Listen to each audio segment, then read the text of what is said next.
ناکام چال۔ امتحان ہال میں مکمل خاموشی چھائی ہوئی تھی۔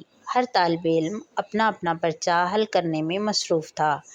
اسکول میں 6 ماہی امتحان جاری تھے۔ 8ویں جماعت کا عاصم بھی اسی امتحان ہال میں پرچہ حل کرنے میں مصروف تھا۔ سر شرف الدین صاحب طلباء کی نگرانی کرتے ہوئے عاصم کی ڈیسک کی طرف بڑھے تو عاصم کے قدموں کے نیچے ڈیسک کے ساتھ ایک ورق لپٹا ہوا دیکھا۔ انہوں نے وہ ورق اٹھایا۔ ورق پر 2 اہم سوالات کے جوابات مائکرو فوٹوسٹیٹ کی صورت میں تھے اور انہی میں سے ایک سوال عاصم کر بھی رہا تھا۔ عاصم، یہ کیا ہے؟ سر شرف الدین نے پوچھا۔ نہیں سر، مجھے پتہ نہیں، یہ میرا نہیں ہے۔ وہ بوکھلا گیا۔ یہ تو تمہاری ہی کاپی کا ہے۔ باب نمبر 5 کا چوتھا اور 5واں سوال ہے۔ نہیں سر، یہ میرا نہیں ہے۔ تمہارا پرچہ کینسل کر دیا جائے گا۔ صحیح بتا دو۔ عاصم بری طرح بوکھلا گیا۔ حالانکہ اس کا شمار کلاس کے ذہین ترین لڑکوں میں ہوتا تھا۔ وہ بہت محنتی تھا۔ خود نقل کرنے کی کوشش تو کیا، دوسرے لڑکوں کو بھی اس حرکت سے باز رہنے کی تاکید کرتا۔ امتحانی ہال کے تمام لڑکوں کی نظریں عاصم کی طرف اٹھ گئیں۔ سب حیران تھے کہ عاصم بھی ایسا کر سکتا ہے۔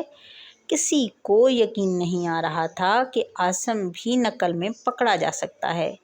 سر شرف الدین اس کا پرچہ لے کر سر عاطف صاحب کے پاس آ گئے۔ عاصم کی آنکھوں میں آنسو تھے۔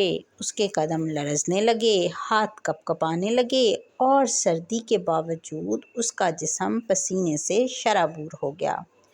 ورق پر سوال وہی تھا جو عاصم کر رہا تھا۔ فیئر کاپی بھی اس کی ہی تھی جس سے سوال مائکرو فوٹوسٹیٹ کروایا گیا تھا۔ عاصم کے پاس کہنے کو کچھ نہ تھا۔ ساری باتیں اس کے خلاف تھیں۔ سر پلیز یقین کیجیے، یہ میں نہیں لایا۔ بھائی، یہ سوال پرچے میں تم کر رہے ہو اور تمہاری کاپی سے ہی لیا گیا ہے اور برآمد بھی تمہاری ڈیسک کے نیچے سے ہوا۔ پھر کیسے کہتے ہو تم نہیں لائے؟ سر عاطف صاحب نے عاصم سے پوچھا۔ اس کے پاس ان تمام سوالوں کا کوئی بھی جواب نہ تھا سوائے اس کے کہ یہ سب کچھ میں نے نہیں کیا۔ وہ خود پریشان تھا کہ یہ سب کیسے ہو گیا، کیوں ہو گیا۔ اس نے کاپی سے کبھی مائکرو فوٹوسٹیٹ نہیں کروائی اور آج تو پرچہ بھی اسے اتنا یاد تھا کہ کاپی بھی وہ آج گھر رکھ کر آیا ہے۔ سر، ان سب سوالوں کا جواب میں دیتا ہوں، سر عامر صاحب نے امتحان ہال میں داخل ہوتے ہوئے کہا۔ سر عامر صاحب کا یہ کہنا تھا کہ امتحان ہال میں سناٹا چھا گیا۔ سب طلباء دم بخود ہو گئے کہ یہ کیا معاملہ ہے اور اس کا حل سر عامر کیسے بتائیں گے۔ جواد، کھڑے ہو جاؤ۔ سر شرف الدین صاحب، میں نے خود جواد کو دیکھا۔ اس نے یہ ورق عاصم کی طرف پھینکا۔ کھڑکی کے سامنے سے گزرتے ہوئے میں نے جواد کو یہ ورق پھینکتے ہوئے دیکھ لیا تھا۔ پرنسپل صاحب کے کمرے میں ضروری کام کی وجہ سے مجھے 5 منٹ کی تاخیر ہو گئی۔ پھر انہوں نے جواد کو کھڑا کیا اور تینوں اساتذہ اسے اور عاصم کو اسٹاف روم لے گئے۔ ہاں جواد، کیوں پھینکا تم نے یہ؟ جواد کا رنگ فک ہو گیا۔ اسے سمجھ نہیں آ رہا تھا کہ یہ سب کیسے ہو گیا۔ اس نے تو سب کام بڑی مہارت سے کیے تھے۔ بتاؤ جواد، تم نے ایسی حرکت کیوں کی؟ سر عاصم نے سختی سے پوچھا۔ وہ کانپنے لگا جبکہ عاصم کے چہرے پر اب اطمینان آ گیا تھا۔